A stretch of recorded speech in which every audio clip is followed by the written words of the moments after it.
Go ahead. Okay. So think back to a group project you did in school, or a hypothetical one. Every one group is trying very hard to make a good presentation, but one person isn't doing the job that they said they would. So they're generally slacking off, only putting in half the effort, maybe not following the directions and regulations of the project.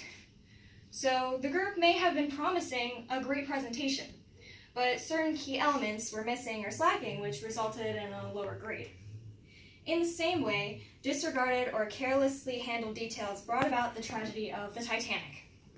Several history networks list reasons why the Titanic wasn't as sturdy as it was believed to be, while maritime archaeologist James Delgado explains in his article how returning to the site of the sinking revealed how the ship really went down as opposed to prior beliefs.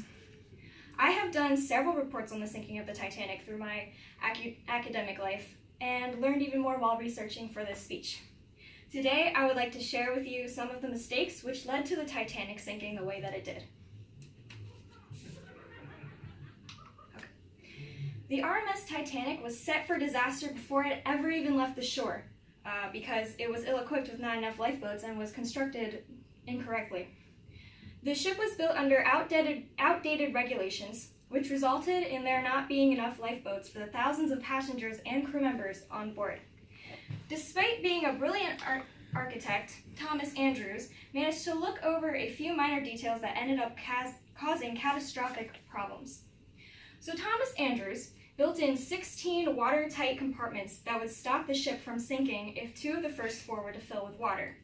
Andrews did not make the compartment's fill line high enough, though, because he wanted to make room for more of the first-class lodgings. Oops. There we go. Okay. An article published on History of the Net explains how the rivets here, used to hold the boat together, were created from a substandard iron, which the boat wasn't made from, so the contrast of quality caused it to break. This force from the iceberg caused these cheaply made rivets to break, thus resulting in the Titanic coming apart. The article also states that if better quality rivets were used, the ship may not have broken so severely. But this isn't the only reason the ship was doomed from the start. Due to the overconfidence of Captain Edward Smith, 2,000 feet of Titanic's hull collided and scratched with the submerged part of the iceberg.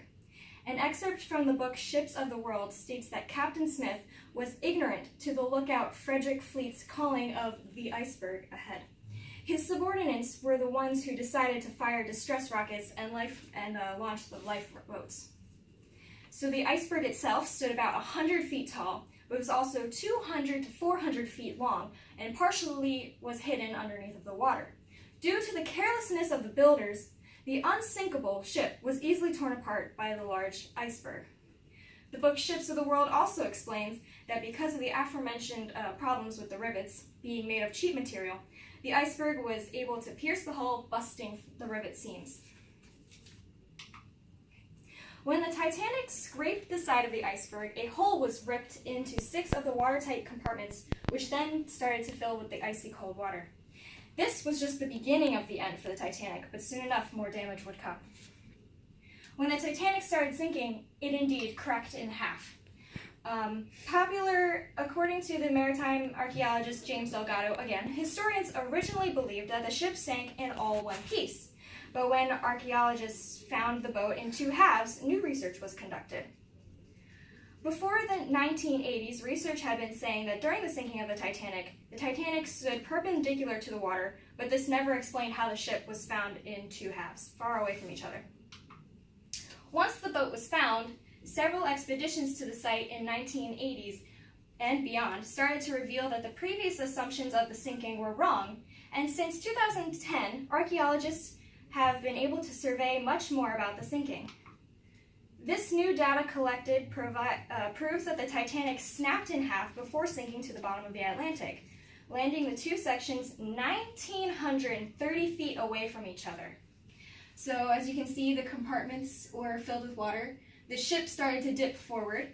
The weight of the water caused it to tip, the back of it to tip up further, and then due to the weight, the ship just cracked in half. And here is a video showing how the archaeologists calculated it cracking in half. So it rounded the iceberg and got pierced by it. And then you see the water starting to fill. They launched the lifeboats. It started dipping forward and sinking.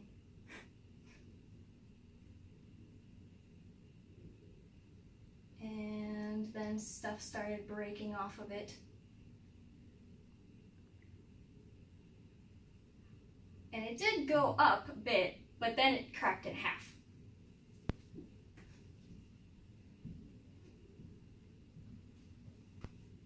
And it landed very far away from each other. Okay, so in conclusion here, there were many factors that made the Titanic more susceptible to sinking, but most of the overlooked details were mistakes made by the people. In the same way, on a much less extreme scale, we can fall short of putting in our best effort, resulting in the downfall of ourselves and others. In the end, our actions can affect one another on a much larger scale than we might realize, and that is something the tragedy of the Titanic demonstrated to the world.